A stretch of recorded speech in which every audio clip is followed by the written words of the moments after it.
ಅಮೆರಿಕದ New York Herald ಪತ್ರಿಕೆಯಲ್ಲಿ ಒಮ್ಮೆ ಹೀಗೆ ಬರೆದಿತ್ತು: ಧರ್ಮ ಸಂಸತ್ತಿನಲ್ಲಿ ವಿವೇಕಾನಂದರು ನಿಸ್ಸಂದೇಹವಾಗಿ ಅತ್ಯಂತ ಶ್ರೇಷ್ಠ ವ್ಯಕ್ತಿ. ಅವರನ್ನು ಕೇಳಿದ ನಂತರ ಇಂತಹ ಮಹಾನ್ ವಿದ್ವಾಂಸರಿರುವ ದೇಶಕ್ಕೆ ಮಿಷನರಿಗಳನ್ನು ಕಳಿಸುವುದು ಎಷ್ಟು ಮೂರ್ಖತನ ಎಂದು ನಮಗೆ ಅನಿಸಿತು. ಹಾಗಾದರೆ ಸ್ವಾಮಿ ವಿವೇಕಾನಂದರು ಅಮೆರಿಕದಲ್ಲಿ ಅಂಥದ್ದೇನು ಹೇಳಿದರು? ಅವರು ಇಂದಿಗೂ ಇಡೀ ವಿಶ್ವಕ್ಕೆ ಮಾದರಿಯಾಗಲು ಕಾರಣವೇನು? ಅವರ ಬಾಲ್ಯ ಹೇಗಿತ್ತು ಮತ್ತು ಅವರ ವಿಚಾರಧಾರಣೆಗಳೇನು? ಇಂದಿನ ಈ ವಿಡಿಯೋದಲ್ಲಿ ನಾವು ಸ್ವಾಮಿ ವಿವೇಕಾನಂದರ ಜೀವನ ಅಪರಿಚಿತ ಕಥೆಗಳನ್ನು ಮತ್ತು ಅವರ ಜ್ಞಾನದ ಪ್ರಯಾಣವನ್ನು ವಿವರವಾಗಿ ತಿಳಿಯೋಣ. ಕತೆ ಶುರುವಾಗುವುದು 1863 ಜನವರಿ 12ರಂದು. ಅಂದು ಕಲ್ಕತ್ತಾದ ಶ್ರೀಮಂತ ಮತ್ತು ಸುಸಂಸ್ಕೃತ ಕುಟುಂಬವೊಂದರಲ್ಲಿ ನರೇಂದ್ರನಾಥ ದತ್ತ ಜನಿಸಿದರು. ಪ್ರೀತಿಯಿಂದ ಎಲ್ಲರೂ ಅವರನ್ನು ನರೇನ್ ಎಂದು ಕರೆಯುತ್ತಿದ್ದರು. ನರೇಂದ್ರನ ಮೇಲೆ ಅವರ ಕುಟುಂಬದ ಪ್ರಭಾವ ಬಹಳಷ್ಟಿತ್ತು. ಅವರ ತಾತ ದುರ್ಗಾಚರಣ ದತ್ತ ಅವರು ಸಂಸ್ಕೃತ ಮತ್ತು ಪರ್ಷಿಯ ಭಾಷೆಗಳಲ್ಲಿ ಪಂಡಿತರಾಗಿದ್ದರು. ಆದರೆ ವಿಚಿತ್ರವೆಂದರೆ ಅವರು ಕೇವಲ 25ನೇ ವಯಸ್ಸಿನಲ್ಲಿ ವಕೀಲ ವೃತ್ತಿ ಬಿಟ್ಟು ಸನ್ಯಾಸಿಯಾದರು. ಹಾಗಾಗಿ ಸನ್ಯಾಸತ್ವ ಎಂಬುದು ನರೇಂದ್ರನಿಗೆ ಹೊಸದೇನೂ ಆಗಿರಲಿಲ್ಲ. ಇನ್ನು ಅವರ ತಂದೆ ವಿಶ್ವನಾಥ ದತ್ತ ಅವರು ಕಲ್ಕತ್ತಾ ಹೈಕೋರ್ಟಿನಲ್ಲಿ ಯಶಸ್ವಿ ವಕೀಲರಾಗಿದ್ದರು. ಅವರು ಅತ್ಯಂತ ಪ್ರಗತಿಪರ ವ್ಯಕ್ತಿ. ಅವರಿಗೆ ಸಂಸ್ಕೃತ, ಪರ್ಷಿಯನ್, ಇಂಗ್ಲಿಷ್, ಹಿಂದಿ, ಉರ್ದು ಮತ್ತು ಅರೇಬಿಕ್ ಭಾಷೆಗಳು ತಿಳಿದಿದ್ದವು.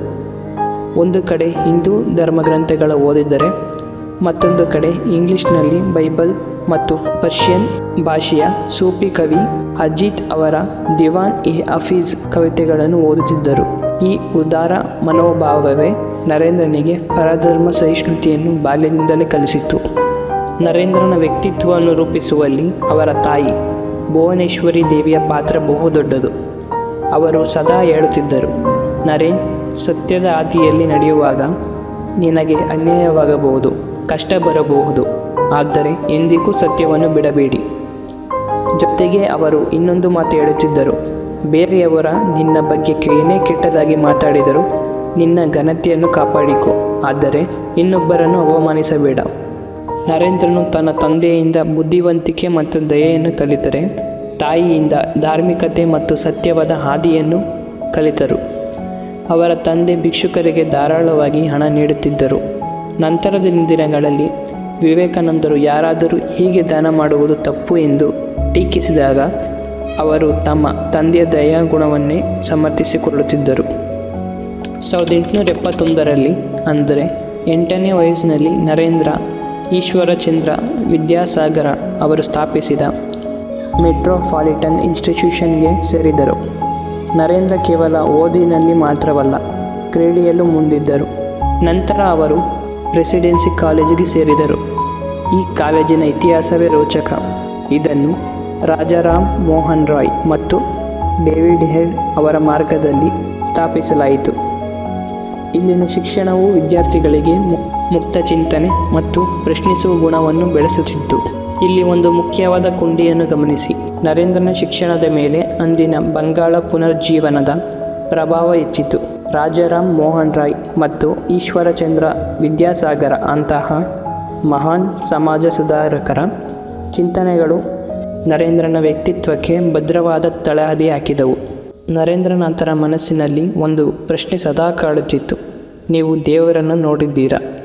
ಅವರು ಭೇಟಿಯಾದ ಎಲ್ಲ ವಿದ್ವಾಂಸರನ್ನು ಇದೇ ಪ್ರಶ್ನೆ ಕೇಳುತ್ತಿದ್ದರು. ಆದರೆ ಯಾರಿಂದಲೂ ತೃಪ್ತಿಕರ ಉತ್ತರ ಸಿಕ್ಕಿರಲಿಲ್ಲ. ಅಂತಿಮವಾಗಿ 1881ರಲ್ಲಿ ದಕ್ಷಿಣೇಶ್ವರದಲ್ಲಿ ಶ್ರೀ ರಾಮಕೃಷ್ಣ ಪರಮಹಂಸರನ್ನು ಭೇಟಿಯಾಗಲು ನರೇಂದ್ರ ಇದೇ ಪ್ರಶ್ನೆಯನ್ನು ಕೇಳಿದರು. ಅದಕ್ಕೆ ರಾಮಕೃಷ್ಣರು ಕಿರುನಗೆ ಬೀರುತ್ತಾ ನೀಡಿದ ಉತ್ತರ ನರೇಂದ್ರನ ಜೀವನವನ್ನೇ ಬದಲಿಸಿತು: ಹೌದು, ನಾನು ದೇವರನ್ನು ನೋಡಿದ್ದೇನೆ. ನಿನ್ನನ್ನು ಎಷ್ಟು ಸ್ಪಷ್ಟವಾಗಿ ನೋಡುತ್ತಿದ್ದೇನೋ ಅದಕ್ಕಿಂತ ಹೆಚ್ಚು ಸ್ಪಷ್ಟವಾಗಿ ದೇವರನ್ನು ನೋಡಿದ್ದೇನೆ. ನೀನು ಕೂಡ ಕಾಣಬಲ್ಲೆ ಎಂದರು. ಅಂದು ನರೇಂದ್ರನಿಗೆ ತನ್ನ ಗುರಿ ಸಿಕ್ಕಿದರು. ಆ ಅನ್ವೇಷಣೆಯೇ ನರೇಂದ್ರನನ್ನು ಸ್ವಾಮಿ ವಿವೇಕಾನಂದನಾಗಿ ರೂಪಿಸಿತು. 1893 ಸೆಪ್ಟೆಂಬರ್ 11ರಲ್ಲಿ ಶಿಕಾಗೋದ ಧರ್ಮ ಮಹಾಸಭೆಯಲ್ಲಿ ಕೇಸರಿ ವಸ್ತ್ರವನ್ನು ಧರಿಸಿ ಸನ್ಯಾಸಿಯೊಬ್ಬರು ಎದ್ದು ನಿಂತು ಕೇವಲ 5 ಪದಗಳನ್ನು ಹೇಳಿದರು. ಅಮೆರಿಕದ ನನ್ನ ಸಹೋದರರೇ ಮತ್ತು ಸಹೋದರಿಯರೇ.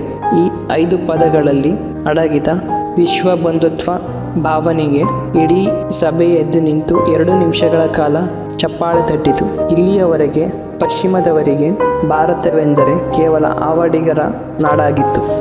ಆದರೆ ವಿವೇಕಾನಂದರು ತಮ್ಮ ಭಾಷಣದಲ್ಲಿ ಹೀಗೆ ಹೇಳಿದರು: ಜಗತ್ತಿಗೆ ಸಹಿಷ್ಣುತೆ ಮತ್ತು ಸಾರ್ವತ್ರಿಕ ಸ್ವೀಕಾರವನ್ನು ಕಲಿಸಿದ ಧರ್ಮಕ್ಕೆ ನಾನು ಸೇರಿದವನು ಎಂದು ನನಗೆ ಹೆಮ್ಮೆ ಇದೆ. ಎಲ್ಲ ನದಿಗಳು ಅಂತಿಮವಾಗಿ ಸಮುದ್ರವನ್ನು ಸೇರುತ್ತವೆ. ಮನುಷ್ಯನು ಯಾವುದೇ ಹಾದಿಯಲ್ಲಿಯೂ ಸಾಗಿದರೂ ಅಂತಿಮವಾಗಿ ತಲುಪುವುದು ಆ ಪರಮಾತ್ಮನನ್ನೇ. ಈ ಭಾಷಣ ಭಾರತದ ಆಧ್ಯಾತ್ಮಿಕ ಶಕ್ತಿಯನ್ನು ಜಗತ್ತಿಗೆ ಪರಿಚಯಿಸಿತು. ಗುರುವಿನ ಮಾರ್ಗದರ್ಶನ ಮತ್ತು ವಿಶ್ವ ವೇದಿಕೆಯಲ್ಲಿ ಸಾರಿದ ಸಂದೇಶ ಇವೆರಡೂ ವಿವೇಕಾನಂದರನ್ನು ಯುಗ ಪುರುಷನಾಗಿ ಮಾಡಿಬಿಟ್ಟಿತು. ಏಳಿ, ಎದ್ದೇಳಿ, ಗುರಿ ಮುಟ್ಟುವ ತನಕ ನಿಲ್ಲದಿರಿ ಎಂಬ ಅವರ ಮಂತ್ರ ಇಂದಿಗೂ ಕೋಟ್ಯಾಂತರ ಯುವಕರಿಗೆ ಸ್ಫೂರ್ತಿ. ಸ್ನೇಹಿತರೆ, ಕೇವಲ ಧರ್ಮವಲ್ಲದೆ ವಿಜ್ಞಾನ, ಕಲೆ, ಸಂಗೀತ ಮತ್ತು ಮಾನವೀಯತೆ ಹರಿಕಾರನಾಗಿ ಅವರು ಬೆಳೆದರು. ಇನ್ನೂ ಇದೇ ರೀತಿ ವಿಡಿಯೋಗಳಿಗೆ ನಮ್ಮನ್ನು ಸಬ್ಸ್ಕ್ರೈಬ್ ಮಾಡಿ ಮತ್ತು ನಿಮ್ಮ ಸ್ನೇಹಿತರೊಂದಿಗೆ ಶೇರ್ ಮಾಡಿ. ಮುಂದೆ ಸಿಗೋಣ. ಧನ್ಯವಾದಗಳು.